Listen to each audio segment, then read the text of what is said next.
Again, ma.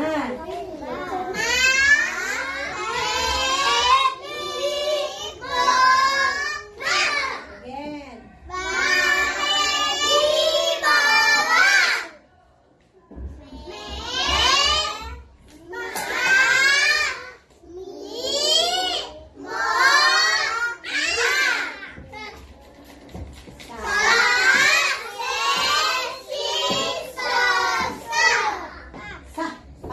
When we are in English subject, it's sa. Okay, in Filipino, it's su. Okay, so we are in English now. Okay, how do you read this one?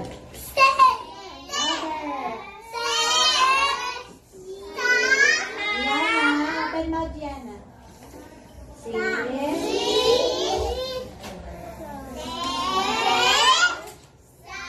Very good, Zion. Okay. Tomorrow we'll go to the parish sa the third floor. Titingnan mo yung i-approve mo yung pagkano na Christmas program.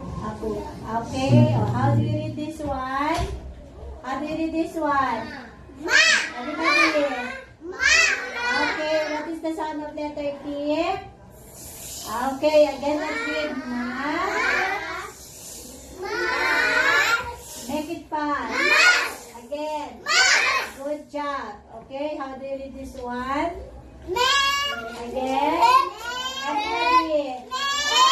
Again. Okay, what is the sound of letter T? Okay, how do you read this one? Make it fast. Very good job. Again. Again. Again. Okay, how about this one? How do you read this one? Again.